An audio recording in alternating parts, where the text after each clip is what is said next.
Hey everyone, welcome back. We're just going to jump right into it today. We're going to be in Adyen's point of view, and things are going to get interesting. Chapter 9 Adyen.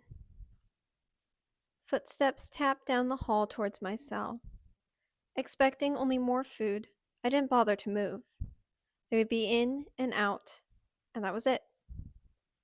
But when the two guards came in, they carried no food, and the handcuffs hung from the smaller man's belt.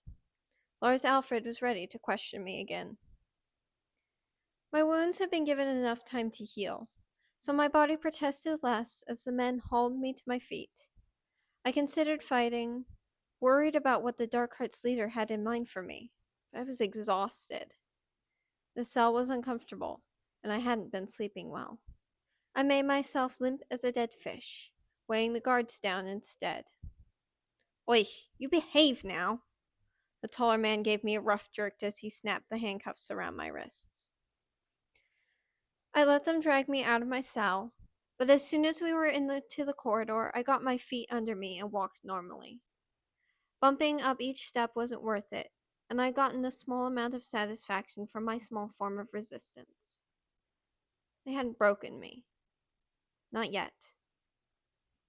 As before, they led me up out of the dungeons, and then up onto the second floor of the manor building where Lars's office was.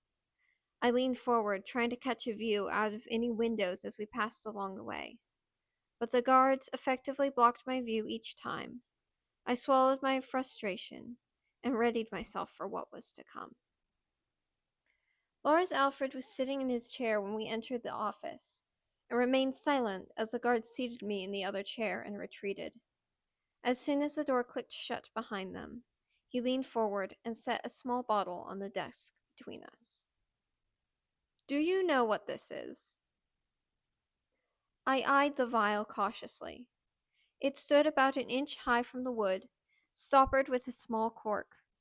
A pale, milky liquid swirled within, and if the light caught it just right, it looked like it was glowing. Tearing my gaze away, I shook my head.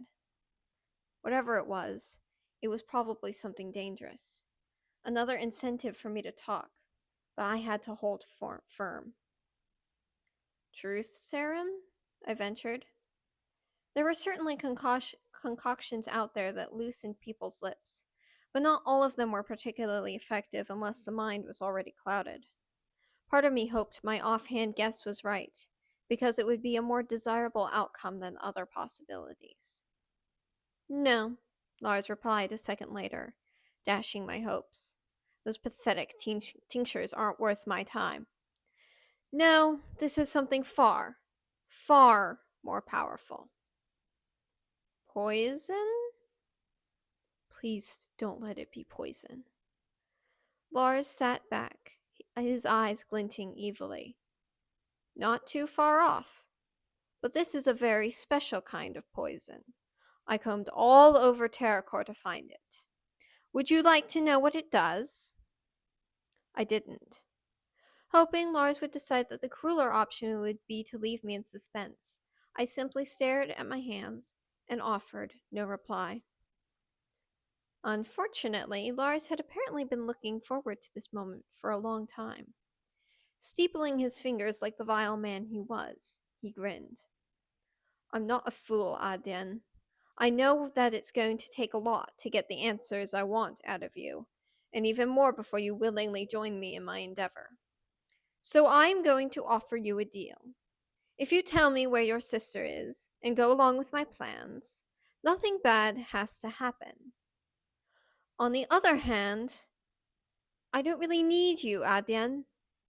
I can find who I need anywhere in this city. And as for your power, Lars reached out and swirled the little glass bottle. It wasn't just the light. It was definitely glowing.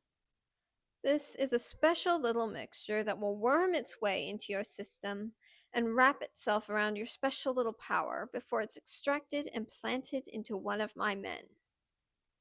So, what do you say? Extracted and planted into one of my men. My whole body went cold. The powers, they were a part of us. I didn't think there had ever been a single moment in my life when I hadn't carried the ability to heal with me. There hadn't been a single moment of her life that Aster hadn't been able to kill. True, the powers had lain latent until we were old enough, but that didn't mean they hadn't been there. If the powers were taken and given to someone who wasn't supposed to have them in the first place, what would happen to them? Would it fail? Would the new host assimilate and be able to wield my power? And what would happen to me if it was taken from me? This was an important part of me, maybe even a vital one. It could kill me. And the man who received it, he was not supposed to have this kind of magic. He didn't know how it worked. It wouldn't be a part of him the way it was for me. This couldn't happen. Even though I would absolutely give up my power for my sister, it would be grossly irresponsible of me to let them end up in the hands of a man like Lars Alfred. What do I do? Aster? Or my power? So... Lars drew out the word in a menacing fashion. What's it going to be? I stared at the vial on the table. I still didn't know what it was, or what it was really capable of. What if it didn't work? My powers had been handed down from one twin to another, back from the first ones, and always to twins. There were things I still didn't know about the magic. Perhaps it couldn't be transferred to someone who wasn't a twin? Maybe whatever Lars thought he'd figured out was a myth. It was risky, but I wouldn't be able to rest easy knowing I betrayed my own twin sister. I couldn't do that. I'd take the chance. For Aster. I won't do it, I said. You can't make me tell you where my sister is, no matter what you try. Lars's gaze darkened slightly. Why is this so hard, Adyen? You bear power unimaginable to most. And yet you are willing to give it up for... a person. A girl. Why is she so much more valuable than power? Vaguely confused, I shrugged. She's my sister. I have to protect her with my life. So? He doesn't understand, I realized.